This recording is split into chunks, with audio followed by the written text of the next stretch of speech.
I have a huge issue with the pharmaceutical industry and the food industry. And I know that sounds a bit conspiratorial, but it's just like, okay, we're going to push all this crap food and then we're going to give you a pharmaceutical solution so you can carry on eating that shit food. Welcome to the Wellness Breakdown, where we examine the latest health trends and we discuss how lifestyle and nutrition can truly change the way you live. I'm Eve Kalinik. I'm a nutritional therapist, author and consultant. And I'm Rose Ferguson. I'm a functional medicine practitioner and also an author. Yeah, we haven't always been in this game. Rose spent most of her youth on international catwalks as one of the most iconic 90s supermodels. I'm not sure about that, but Eve had a very hectic career as a fashion PR. So we've definitely been there, we've done it, and there is no room here to preach. Yeah, this isn't one of those waggy fingers should do podcasts. We're here to dig into some of the wellness trends, figure out whether some of this stuff is just nonsense, and give our personal and professional opinions on some of it. It amazes me that the global wellness industry is now worth over $5 trillion. So before you go out spending your hard-earned cash on the latest new thing, make sure you listen to the Wellness Breakdown first. The Wellness Breakdown is sponsored by Ancient and Brave, a mission-driven wellness brand with an award-winning range of collagen, MCT oil and nootropic blends.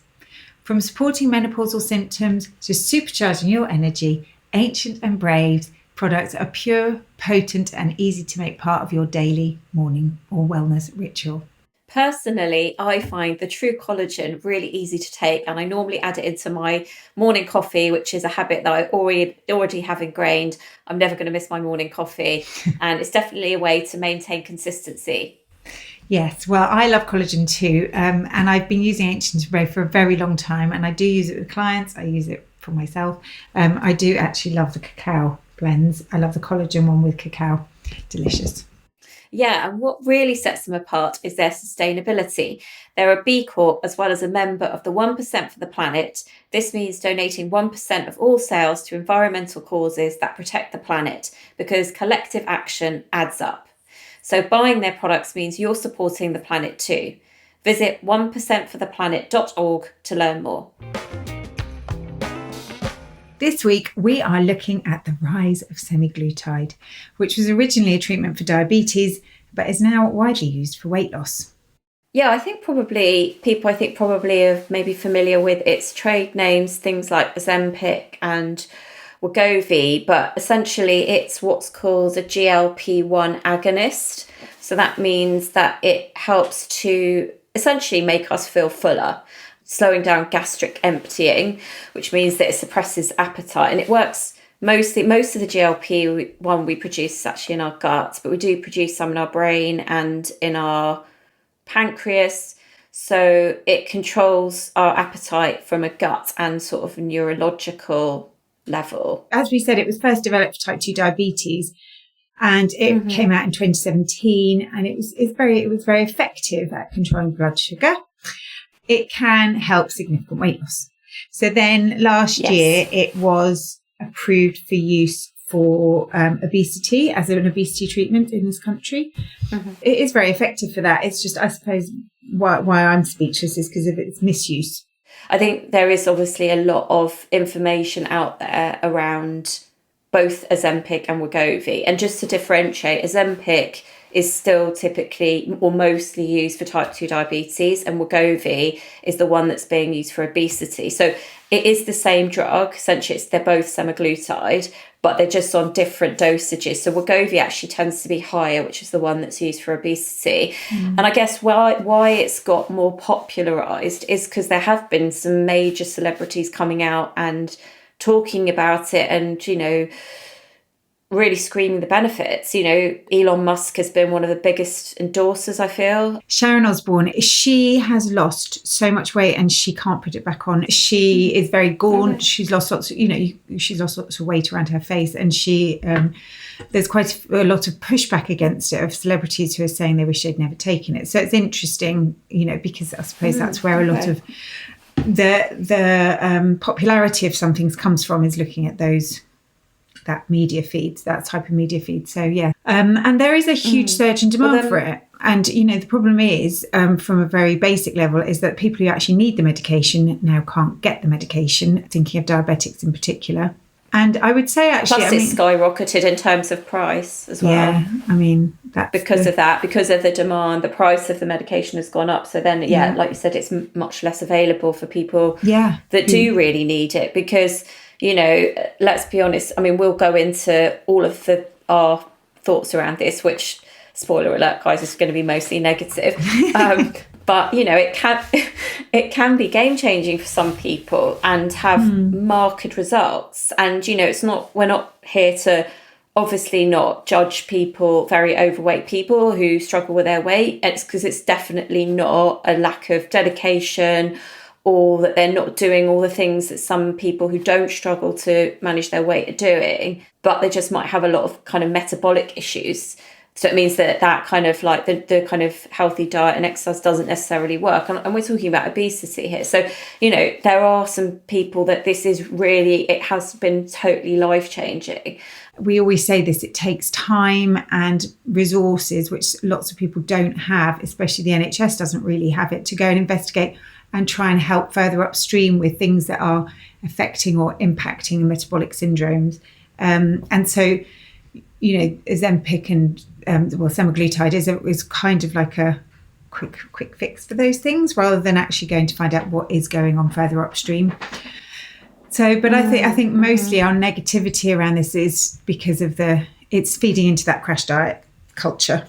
I mean, I think the thing for me, which I'm just going to get out of the way because I need to get it off my chest, is that I have a huge issue with the pharmaceutical industry and the food industry, because the food industry, the food lobby, want to push crappy ultra-processed food, and now the pharmaceutical industry have got a pharmaceutical solution. So that's my issue. That's my big issue. And I know that sounds a bit conspiratorial, but it's just like, okay, we're going to push all this crap food, and then we're going to give you a pharmaceutical solution so you can carry on eating that shit food. I mean, yeah, I totally, I agree that we need to not be naive to something like that. And I think, where is the longer term plan in like putting somebody on one of these drugs? Are they being given sufficient nutritional advice to go along with that? My feeling is probably not. Generally, like, your GP is probably not going to provide that. They just don't have the time, actually. So it like feeds back into what you're saying. It's like that kind of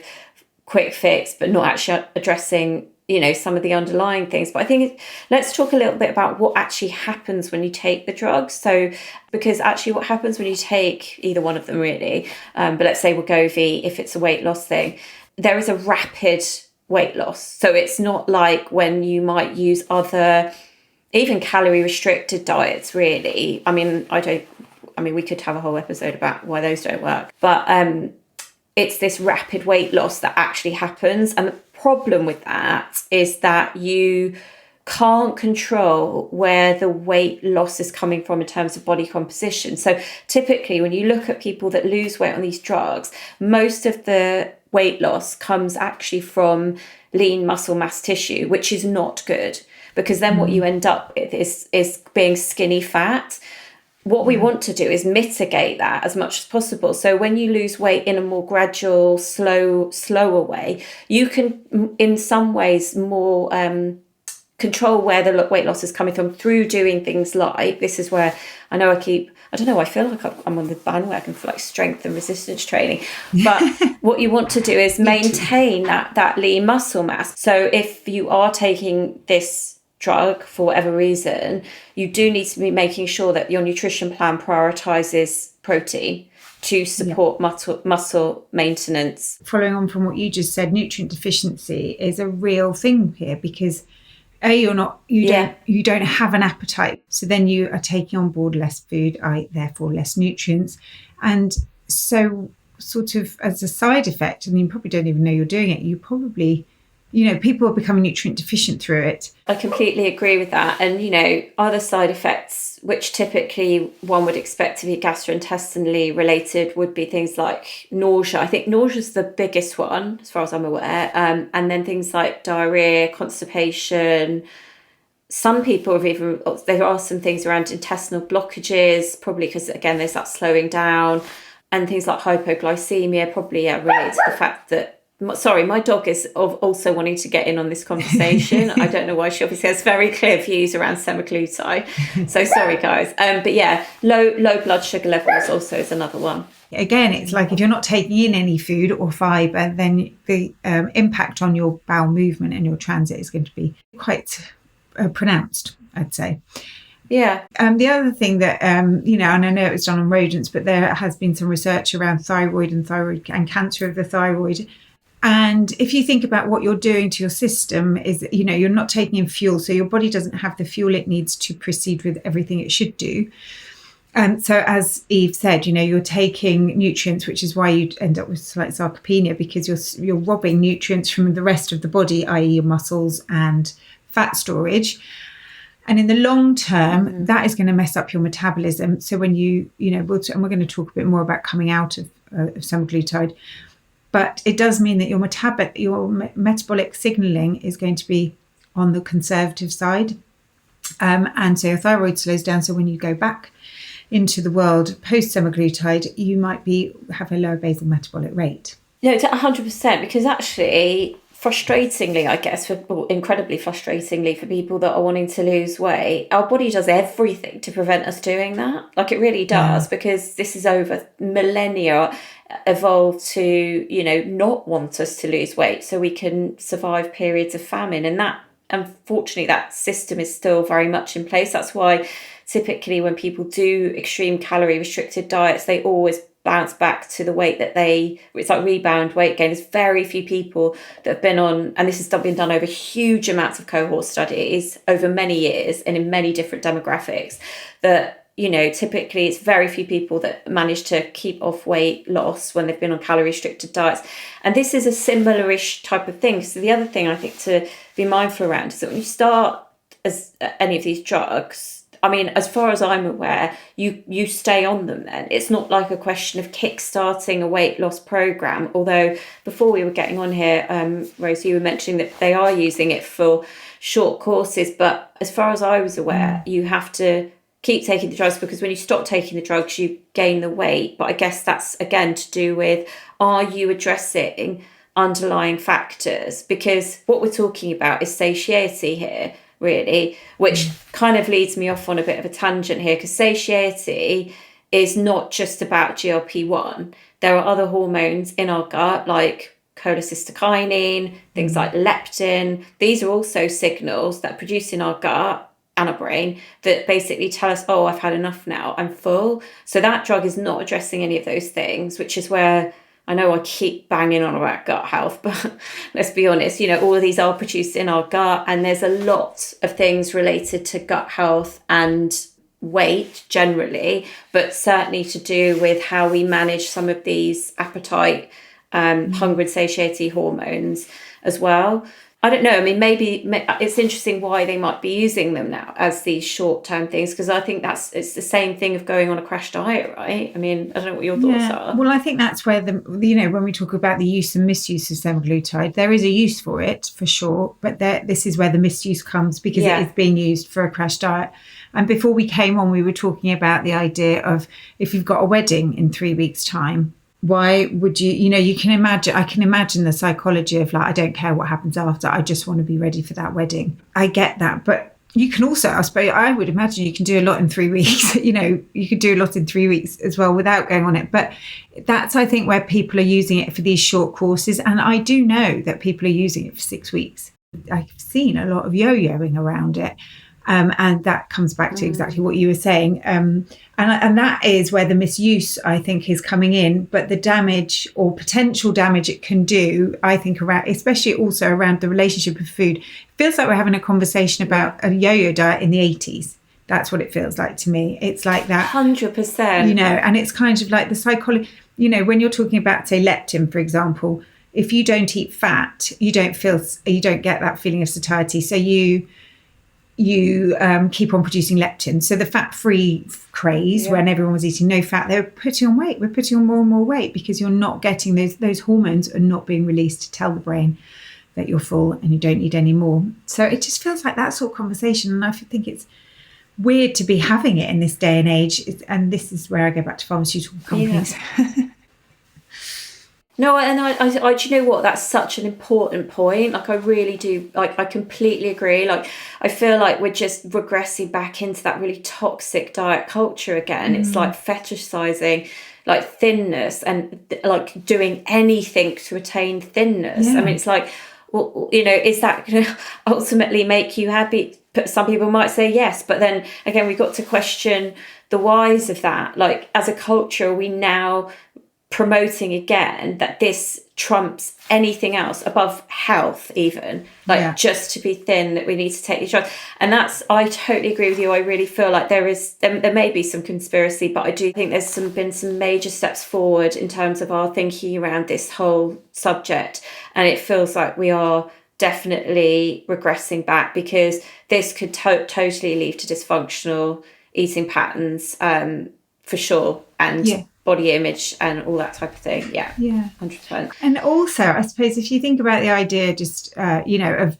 mental health, and where we get our, mental health is very connected to the gut, but it's also connected to things like eating fats and eating fiber. And so if you're not eating full stop, then you're not getting those things. So mental health apart, I do really worry about the culture that it's breeding, because, well, I always say I've never seen anyone with a perfect relationship with food, including myself. There are lots of cycles that people go through, but I do think that this is really feeding into that in a big way. And I think you touched on something there about emotional connections with all this stuff as well, because for me, I mean, we do one part of the equation in terms of how do we help somebody to have a healthier relationship with their food, and part of that is education around the types of food they should be eating. So I mean, I even had a client this week who was massively measuring macronutrients and being really militant about it, and really low fat. And I said to him, well, the reason why you keep wanting sugar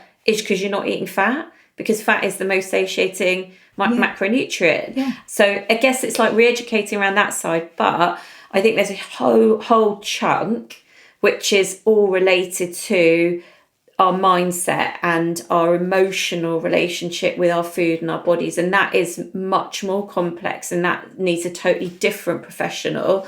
And that is about talking therapy, or, all of that stuff, to kind of really kind of dig into what is our relationship on an emotional and spiritual level. So I think it's so much more complex, and that's where I feel like to drum it down to one, what they called, like skinny jabs or whatever they were, fat jabs. I mean, I just think it's so belittling a wholly hugely complex situation. There have been some small studies to try and put something positive into this around its potential positive impact on certain addictions, because we know that addiction is incredibly hard to treat. So there were some small studies around that related to that, because the drug itself works on that mesolimbic dopamine reward system, and that's what we're talking about here, really. So there has been some things around that, but I'm really struggling to find an awful lot, because I just don't think it deals with the bigger complex issues that surround weight and weight management. Again, that's a different conversation to people that are obese, because this is where these drugs are honestly game-changing, life-saving in some regards. But I think for the majority of where we're talking about the negative impacts, it is more related to that. And I suppose the other thing that concerns me and you, I know, Eve, is the side effects that are, there are more and more and more coming out, and the damage that it can do in the long term. And we've highlighted a few of them.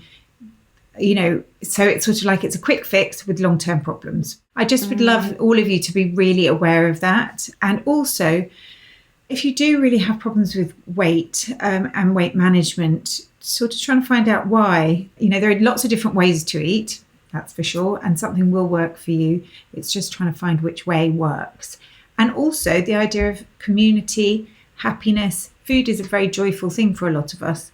The bottom line is we eat utter crap. Most of us eat absolutely bad, not really badly, but you know what I mean? There's a lot of it around, and it's almost not our fault because it's being pushed in your face all day, every day.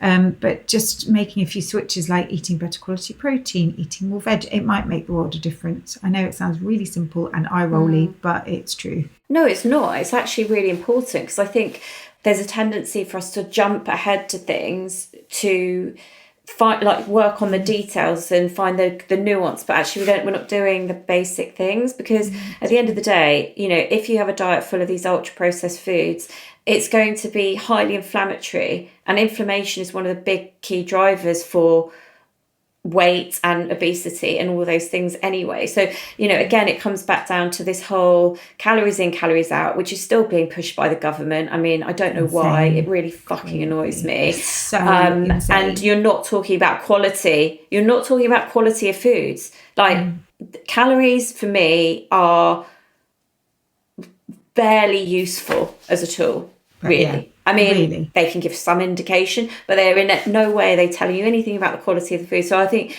it's really, really important to highlight that, Rose, honestly. And if you have a diet that's full of fibre, by the way, that's also going to delay gastric emptying, because fibre does slow that down anyway. So if you're talking, which is what this drug is essentially doing. So yeah, having lots of fruit and veg, having good quality whole grains, nuts and seeds, they're all going to provide sources of fibre. And like, how many people are necessarily doing that? They might be like, oh, okay, well, I'll just eat what I want and take this drug. And it's, like you said, the longer term effects, and we also don't even know really what the longer term effects are of this drug, because it's so new on the market anyway. So you are kind of playing a risky game, genuinely, I feel. Yeah, I agree. And actually, it's so true what you say, because when you're talking about the nuances, or it reminds me of supplements. When I see people and all they want is supplements, they don't want to change the idea of what they eat, or, you know, doing more movement, or their stress, which is also really linked with weight gain. They just want me to give them a supplement, and that's almost what this Ozempic semaglutide is. People are treating it like a panacea, and it's definitely not. Yeah, I think we've bashed that quite properly. We've given it a good hammering, haven't we?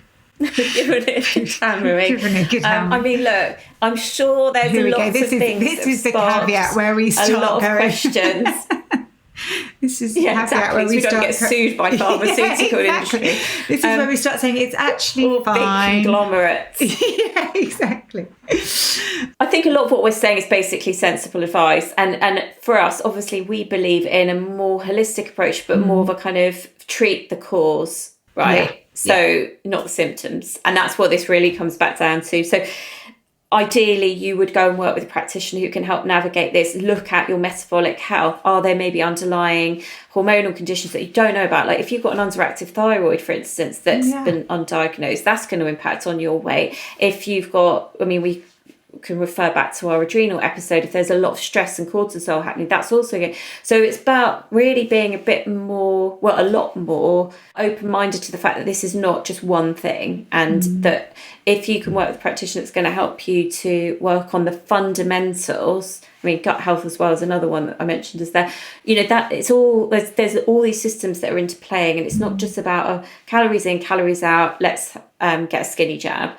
And I think that's sometimes where I get annoyed, and I'm sure you do, from what you've said here about this, just drumming it down to something like that and not being broader focused in how we support healthy weight management. As you've said, fibre is really important. Eat fibre at the beginning of the meal. It helps to slow down the gastric emptying. Move more throughout the day. Do some breath work.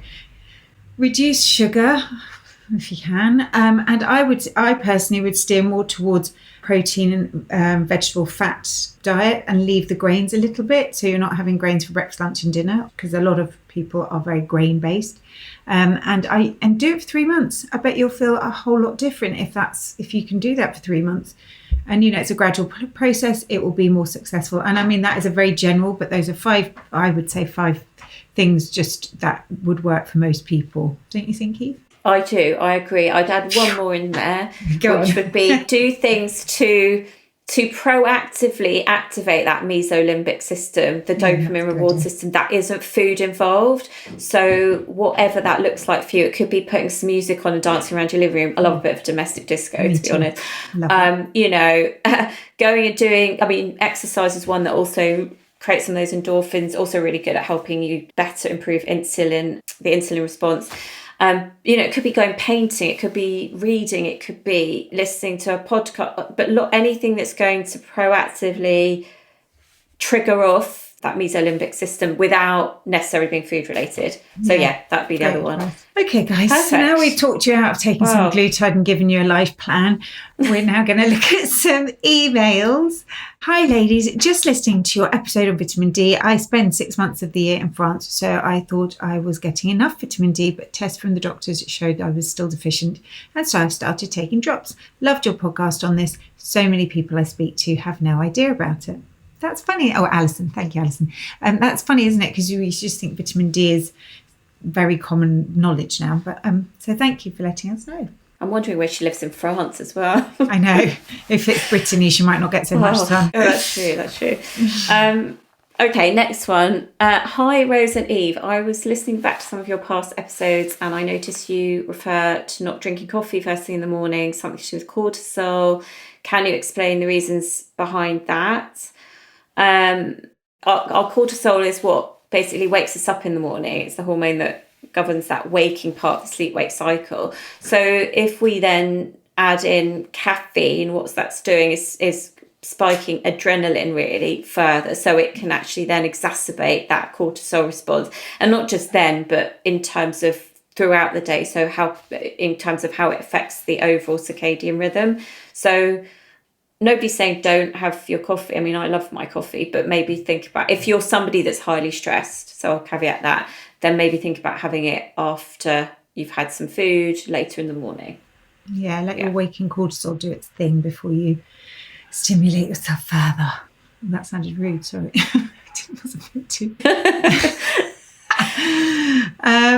I really enjoyed that. I feel actually like I vented and I feel lighter. I feel like I've lightened my load by dumping all of that on here. I hope you guys enjoyed it. I would be really interested to know if any of you have, we'd love to hear any semaglutide stories, or if you need further information, obviously, because that was kind of an overview and a bit of a rant from me, I'm afraid. But I loved hearing your rants about it, actually, Rose. I think you raised some really valid points, to be honest. And I think it's something people do need to, no, genuinely, I think they really need to think about it. This is such an emotive subject, but I think it's a subject that we'd love to hear people's thoughts around. So please let us know. So subscribe to our channel and please leave a comment below. We love getting them. We are also available to listen to wherever you get your podcasts.